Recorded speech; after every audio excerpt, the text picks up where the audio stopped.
Under the boughs where the shadows play, the wind hums songs at the break of day, whispering pines, secrets untold.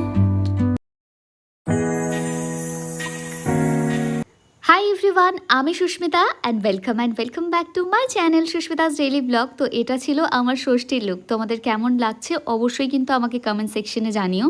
তোমরা অনেকেই আমার এই স্যুটটার link চেয়েছো, but এটা আমার offline কেনা, তাই আমি তোমাদের সাথে লিঙ্ক শেয়ার করতে পারছি না। বাট তোমরা যদি চাও তো আমি কন্ট্যাক্ট নাম্বার শেয়ার করে দেবো, যার থেকে আমার নেওয়া, আমাকে কমেন্টস করো, আমি দিয়ে দেবো। যাই হোক, আজকে আমরা ফ্যামিলির সাথে যাচ্ছি ঘুরতে, মানে ঠাকুর দেখতে। ওই যে দূরে ভ্যানটা দাঁড়ানো দেখছো, ওই ভ্যানে করেই আমরা এখন যাব ঠাকুর দেখতে, সেই ছোটোবেলার মতো।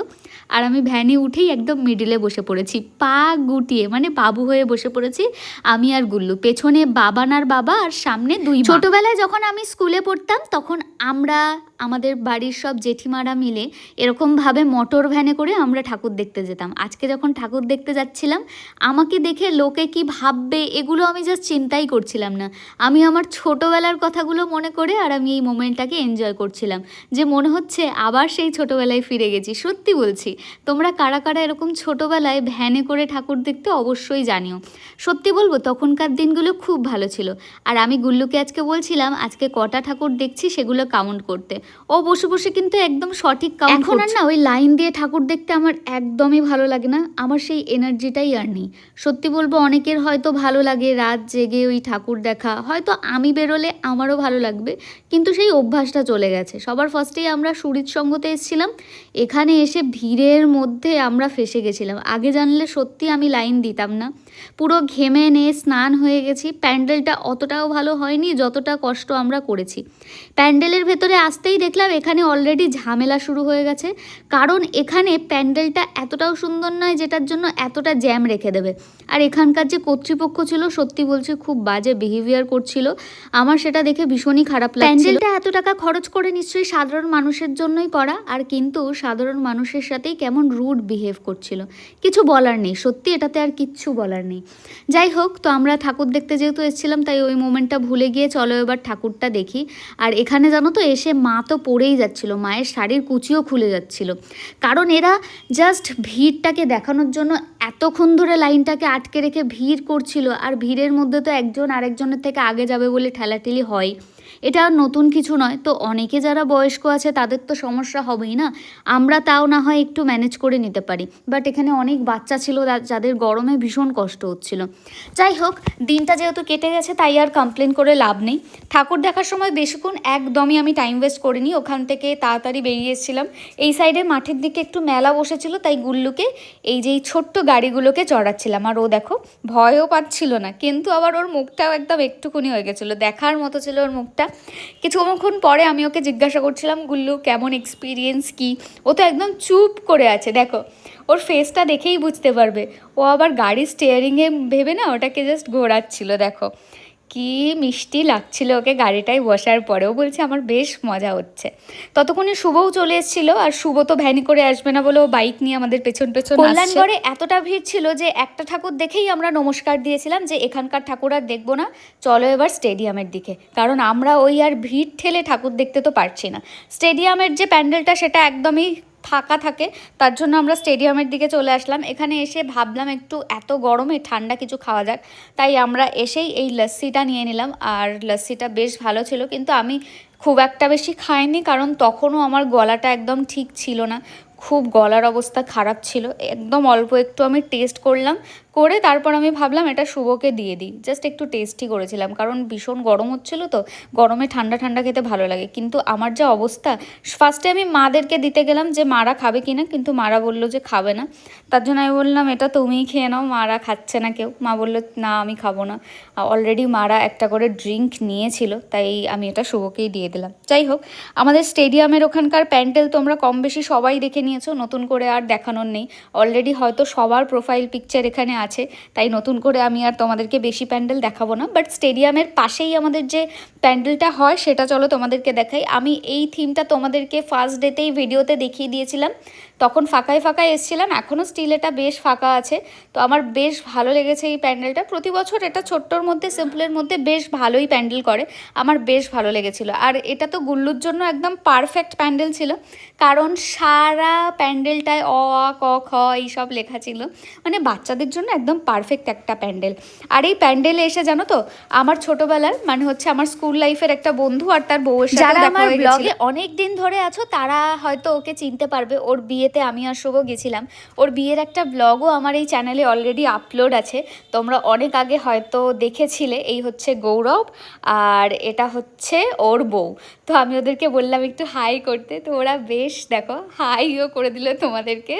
যাই হোক, তো ওদের সাথে ওখানে দেখা হলো, আমরা কয়েকটা সেলফি টেলফি নিয়েছিলাম, নিয়ে তারপর আমরা চলে গেলাম মিতালি সঙ্গতে। এখানকার যে প্যান্ডেলটা এটা আমার বেশ ভালো লেগেছিলো। আর এখানে না একটা ইনসিডেন্ট হয়েছিল, একজন ফটো তুলছিল, মা তার সামনে দিয়ে গেছিলো, এই মহিলাটা তখন বলছে অন্ধ।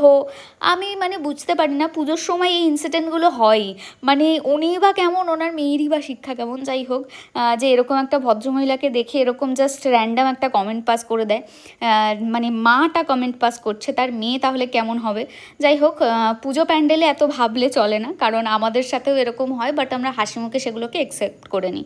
প্যান্ডেলটা তো আর নিজের একার নয়, সবাই যাতায়াত করে এখানে। এখানকার প্রতিমাটা অসাধারণ ছিল, আমি প্রথম দিনই তোমাদেরকে বলেছিলাম আমার এখানকার প্রতিমাটা ভীষণ ভালো লেগেছিল। যাই হোক, এখান থেকে আমরা প্যান্ডেলটা তাড়াতাড়ি দেখে এবার আমরা একটু বাড়ির দিকে যাব, বাট তার মধ্যে দেখলাম শুভও প্যান্ডেলটা দেখতে এসেছে। আমরা কিন্তু অলরেডি একদিন এটা দেখতে এসেছি, আর আমরা জানো মানে যেটা দিয়ে এন্ট্রি সেটা দিয়ে আমরা এক্সিট করেছি। যাই হোক, তারপর আমরা এখান থেকে আর কোনো প্যান্ডেল দেখবো না ডিসাইড করেছিলাম, বাট আরও একটা দুটো প্যান্ডেল ছিল যেটা ভীষণই ভালো করেছিল, সেটা হলো 8 নম্বরের কাছে। এই প্যান্ডেলটাও তোমাদেরকে আমি আমার যেদিন ওই প্যান্ডেলের ভিডিওগুলো শেয়ার করেছিলাম সেদিনকে আমি তোমাদেরকে দেখেছিলাম। সেই দিন তো আমি ভাবলাম মা বাবাকে ওই প্যান্ডেলটা দেখাই, এই প্যান্ডেলটা বেশ সুন্দর হয়েছিল। আর আমার মা আর বাবা তো দূরে কোথাও সেরকমভাবে প্যান্ডেল দেখতে যায় না, তো অশোকনগরে যখন এসছে তো আমার ইচ্ছা করছিল ভালো ভালো যে প্যান্ডেলগুলো আছে সবগুলোই মা বাবাকে দেখিয়ে দিই। আর গুল্লু বাবানকে নিয়েও তো সবসময় দূরে যাওয়া পসিবল হয় না, তো এই প্যান্ডেলটা ভীষণ সুন্দর ছিল। অলরেডি তোমরা হয়তো অনেকের ফটোসে দেখে নিয়েছো। আমি তোমাদের সাথে অশোকনগরের সব প্যান্ডেলগুলো তো শেয়ার করতে পারিনি, পরে সেরকমভাবে আর পসিবল হয়নি ব্লগ করা, কারণ প্যান্ডেলের ওরকমভাবে ভিডিও করা ফার্স্ট দিনগুলোতেই পসিবল হয়, তারপর দিনগুলোতে এত ভিড় হয়ে যায় যে ওরকমভাবে পসিবল হয় না। আর জাস্ট এই যে প্যান্ডেলটা, এটা ক্রাউডটা তোমরা দেখলেই বুঝতে পারবে ভেতরটা কতটা ক্রাউড, মানে প্রচুর লোক হয়েছিল এই প্যান্ডেলে, তাই আর বেশিক্ষণ দাঁড়াতে পারিনি, মানে জাস্ট এন্ট্রি নিয়েছি, তারপরেই আমি হাঁটতে হাঁটতে এক্সিটের দিকে চলে গেছি, কারণ এই গরমের মধ্যে এত ভিড়ের মাঝে থাকাই যাচ্ছিল না। বাট এখানকার প্রতিমাটা সত্যি বলছি ভীষণ সুন্দর ছিল। প্যান্ডেল যেমনই হোক, প্রতিমা যদি ভালো হয় না তাহলে মনটা সত্যি ভালো হয়ে যায়। আর তোমরা তো জানোই যে আমাদের অশোকনগরে কিছু কিছু জায়গা আছে যেখানে ফটো তোলার জন্য ভীষণ ফেমাস, তো এবছর অনেক জায়গা করেছিল, তো এই প্যান্ডেলটাও বেশ সুন্দর ছিল। আমি ভাবলাম যে এটা একদম 8 নম্বরে, এখানকার ক্লাবের নামটা আমার ঠিক মনে নেই, বাট এখানকার প্যান্ডেলটা ভীষণই সুন্দর করেছিল, কিন্তু প্যান্ডেলটায় এত ভিড় ছিল তাই আর ভেতরে যেতে পারিনি, তাই তোমাদের সাথে শেয়ার করলাম না। তোমরা আমার এইবারে মা ভ্যানে উঠলো, কিন্তু যেহেতু জার্সির খাওয়ার সময় হয়ে গেছিলো আর ভ্যানটা যেতে অনেকটাই লেট করবে, তাই আমি মাকে বললাম যে তুমি ঘন্টুর সাথে চলে যাও, মানে শুভর সাথে চলে যাও বাইকে। তাই মা আবার ভ্যান থেকে আবার নেমেও পড়লো বসে, কারণ জার্সিকে একদম 9:30টার সময় আমরা খেতে দিই, আর অলরেডি তখন 10টা বেজে গেছিলো, বেচারা আমাদের জন্য ওয়েট করছিল খাওয়ার জন্য, তাই মা আবার ভ্যানে উঠেও আমার নেমে গেল। চলো এবার বাড়ির দিকে যাওয়া যাক। আর বাড়ি গিয়েই কিন্তু আমরা আবার বেরোবো ঠাকুর দেখতে, এরকম কোনো আগে থেকে ডিসিশন নিইনি, বাট শুভর এই কটা ঠাকুর দেখে পোষায়নি। হ্যাঁ, তো আমাদের ক্লাবে যাব না, মা বাবাকে ঠাকুর দেখাবো না, সেটা তো হয় না, তাই শুভ আর মা বাইকে বেরিয়ে যাওয়ার পর আমরা চলে এসেছিলাম আমাদের ক্লাবে, মানে অগ্রদূত ক্লাব। তোমরা এবারে কারা কারা এই প্যান্ডেলটা দেখতে এসছো অশোকনগরে অবশ্যই আমাকে কমেন্ট সেকশনে জানিও। আমাদের প্যান্ডেলটা এবছর সত্যি ভীষণ সুন্দর করেছিল, আর সবথেকে যেটা সুন্দর হয়েছিল ছিল সেটা হচ্ছে আমাদের প্রতিমার দিক থেকে তো চোখ সরানোই যাচ্ছিল না। ভীষণ সুন্দর হয়েছিল আমাদের প্রতিমাটা। বাবাও বলছিল যে এবছর আমাদের যে প্যান্ডেলটা ভীষণই সুন্দর হয়েছিল, এত কালারফুল লাইট ছিল, সবাই ভীষণ ভালো ভালো ফটো তুলেছিল। স্টিল আমি কোনো একটা সিঙ্গেল ভিডিও নিতে পারিনি, কারণ আমার শরীরটা ভীষণ খারাপ ছিল এই কটা দিন।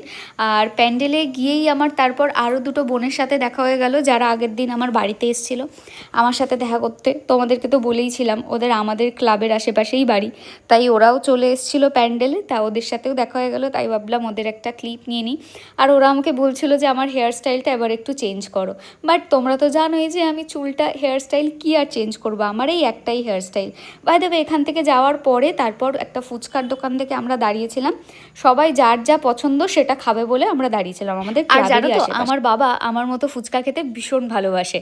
বাবা প্রতিদিন আর কিছু খাক আর না খাক, মানে পুজোর কটা দিন ফুচকা কিন্তু খেয়েছে। ষষ্ঠীতেও আমাকে জিজ্ঞাসা করলো আমি খাবো কি না, তো আমি বললাম না আমি খাবো না। ওই যে বললাম আমার গলার অবস্থা খারাপ, তাই আমি ফুচকাটা পুজোতে একটু অ্যাভয়েড করেছি। বাট আমি একদম শেষের দিন মানে দশমীর দিন ফুচকা খেয়েছিলাম, যে সারা পুজোতে আমি ফুচকা খাইনি, আজকে তো আমাকে ফুচকা খেতেই হবে। আর আমাদের অগ্রদূত ক্লাবের সামনেই এই দাদাটা বসে ফুচকা নিয়ে। ফুচকাগুলো বেশ ভালো হয়, আর আমার বাবারও বেশ ভালো লেগেছিলো ফুচকাগুলো। তোমরা বুঝতেই পারছো যে আমার বাবার ফুচকা খাওয়ার এত পছন্দ, আর এই অভ্যাসটা আমি বাবার থেকেই পেয়েছি। আমিও ফুচকা খেতে ভীষণ পছন্দ করি। আমার তো বলতে গেলে সপ্তাহে 4-5 দিন ফুচকা খাওয়া হয়েই যায়। যাই হোক, তো এখন বাজে 11:30 কি 12টা। এখন আমি আর শুভ একটু বেরোচ্ছি, ওর ঠাকুর দেখা হয়নি, তো আমরা দুজন এখন একটু বেরোচ্ছি। ভাবলাম মা বাবা বাড়ি চলে গেছে, আমরা ডিনারও করে নিয়েছি বাড়িতে, মাছের তরকারি দিয়ে ভাত। এই যে শুভ এখন গাড়ি বের করেছে, মানে বাইকে নিয়ে আমরা এখন ঘুরতে যাবো। তো চলো যা যাক। এই হচ্ছে সুন্দর একটা লাইট পেয়েছি, ভাবছি এখানে কিছু ফটোশ্যুট করবো। ঠিক আছে, সবাই এখানে ফটো তুলতেই আছে, ওই জায়গাটায় চলে, এখানে অনেক আগে ওই জায়গাটাতেও রয়েছে,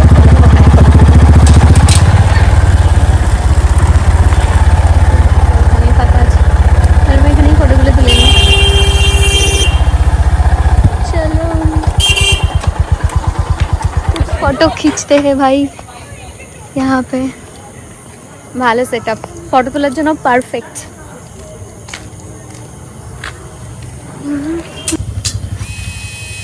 মোটামুটি এখানে 332টা ফটো তুলে নিয়েছি, এত সুন্দর লাইটটা দেখে। প্রতিবার এখানটায় বেশ সুন্দর সুন্দর লাইট করে, আর প্রতিবার এখানে এসে আমরা 1000 ঘন্টা ফটো তুলি। আমরা রাত্রিবেলা বেরোনো মানে আমাদের এটাই, ঠিক আছে, আমরা জাস্ট আসি, কয়েকটা সুন্দর সুন্দর আমি ওর ফটো তুলে দিই, ও আমার ফটো তুলে দেয়, ব্যাস কয়েকটা ফটোস হয়ে যায়, পুজো বিন্দাস। এবার বাইকটা নিয়ে আসছে। অনেক ঘুরেছি, চলো এবার একটু ঠাকুর দেখা যাক। আমরা চলে এসেছিলাম কচুয়ার প্যান্ডেলে, শুভ বললো এই ঠাকুরটা দেখবে, তাই আমরা একটু আসলাম। তো এই সামনেটায় ফার্স্টে আমরা এখান দিয়ে যেতে গিয়ে তারপর ভাবলাম একবার প্যান্ডেলটা দেখেই যাই, তাই এই সাইডটায় এসে মানে ব্যাক সাইডে এসে আমরা বাইক রেখে এবার আমরা ভেতর দিয়ে যাচ্ছি প্যান্ডেলের দিকে। এখানকার প্যান্ডেলটা প্রতি বছরই এরকম সিম্পলের ওপরই থাকে, আর এবছর ভেতরটা কেমন করেছে সেটা তো যাওয়ার পরেই বুঝবো। অলরেডি আমি এই প্যান্ডেলটা অনেকের ভিডিওতে দেখেছি, বাইরে থেকে প্যান্ডেলটা আমার মোটামুটি লেগেছিল, খুব একটা যে ভালো বলবো সেটা নয়, বাট হ্যাঁ ভেতরটা হয়তো আই হোপ ভালোই হবে। অনেকে ফটো টটো তুলছিল এখানে, বেশ তার মানে হয়তো ভালোই হবে। কেমন হবে তোমাদের সাথে সাথে আমিও ভীষণ এক্সাইটেড। চলো ভেতরে গেলেই তো দেখা যাবে যে প্যান্ডেলটা কেমন হয়েছে। শুভ অলরেডি ফটো তুলতে তুলতে যাচ্ছিল, আর শুভ না ফটো তুলতে ভীষণ ভালোবাসে।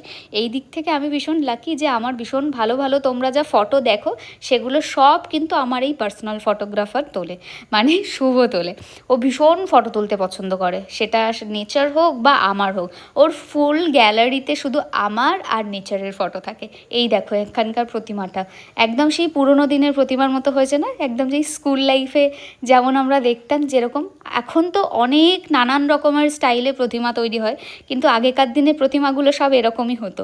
প্যান্ডেল যতই চাকচিক্য থাকুক না কেন, ভেতরের প্রতিমা এরকমই হতো। যাই হোক, এই দিদিভাইটার সাথে দেখা হয়েছিল, যেটা একটু আগেই তোমাদেরকে ক্যামেরা ঘোরাতে গিয়ে দেখালাম। দিদিভাই আমার ব্লগ দেখে, এখানে এসে আমার সাথে কথা বললো, বেশ ভালো লাগে। তোমরা যখন দেখা হয় আমার সাথে কথা বলো, তো আমার ভীষণ ভালো লাগে আর আমি ভীষণ বকবক করতে পছন্দ করি। যাই হোক, আমি তো জানোই ঘুগনি খেতে ভীষণ পছন্দ করি, তাই এখান থেকে বেরিয়ে আমি শুভকে বললাম যে আমি ঘুগনি খাবো। তো এখানে আশেপাশে তখন অনেক রাত হয়ে গেছিলো বলে ঘুগনিটা অ্যাভেলেবেল ছিল না, তাই আমরা স্টেডিয়ামে চলে আসলাম ঘুগনি খেতে। এই যে 1 প্লেট ঘুগনি নিয়েছিলাম, ঘুগনিটাও খুব একটা ভালো ছিল না, সত্যি কথা বলবো মোটামুটি ছিল। বাট ঘুগনি তুলতে গিয়েই দেখলাম এখানে একটা মনে হয় পাকাটির জাল দিয়ে হয়তো ঘুগনি টুগনি বানিয়েছে, তো ওরকম কিছু একটা ছিল। যাই হোক, তো টাকা দিয়ে কিনেছি, সবটা তো আর ফেলা যায় না, তো ভাবলাম খেয়েই নিই। আর মোটামুটি ছিল, খুব একটা ভালো আমি বলবো না, বাট ঘুগনি যেমনই হোক আমার ভীষণ ভালো লাগে। বাড়ির ঘুগনি হলে আরও ভালো লাগে, তো সেটা যদি একটু ভালো করে বানানো যায়। তো চলো এবার ঘুগনিটা খেয়ে নিই। আমার মতো কারা কারা ঘুগনি খেতে পছন্দ করো অবশ্যই কিন্তু আমাকে কমেন্ট সেকশনে বলো। ঘুগনিটা ভীষণ গরম ছিল, তাই আমি একটু ফু দিয়ে নিচ্ছিলাম। আর শুভ তো এইসব খায় না, তো ওকে ওই জন্য আর দিইনি, আমি একা একাই খাচ্ছিলাম। চলো এবার বাড়ির দিকে যাওয়া যাক। ভাই এটা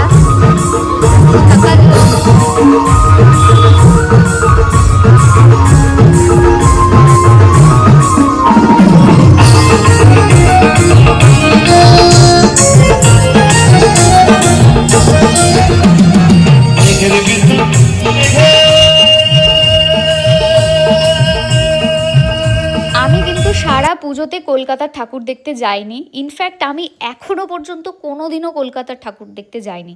মানে আমার ওই ভিড় ভাট্টা একদমই পছন্দ নয়। আমি ভীষণ মানে ফাঁকাতে ফাঁকাতে ঠাকুর দেখতে পছন্দ করি। অ্যাকচুয়ালি আমি পুজোটা এনজয় করতে পছন্দ করি। আমার কাছে ঠাকুর দেখাটা ইম্পর্টেন্ট, বাট সেটা এরকম নয় যে কলকাতা গিয়েই দেখতে হবে। আমার মতো কার কার এরকম ল্যাথখোর অবস্থা অবশ্যই কমেন্ট সেকশনে জানিও কিন্তু। এখন বাজে ঘড়িতে 12টা আর আমরা বাড়ির গেটে দাঁড়িয়ে আছি। মা দরজা খুলছে না, ঘুমিয়ে পড়েছে নাকি। যাই হোক, আজকের ভিডিওটা আমি এখানেই এন্ড করি। দেখা হবে আবার নেক্সটের ভিডিওতে। তোমাদের কেমন লাগলো অবশ্যই জানিও। ওকে, চলো টাটা।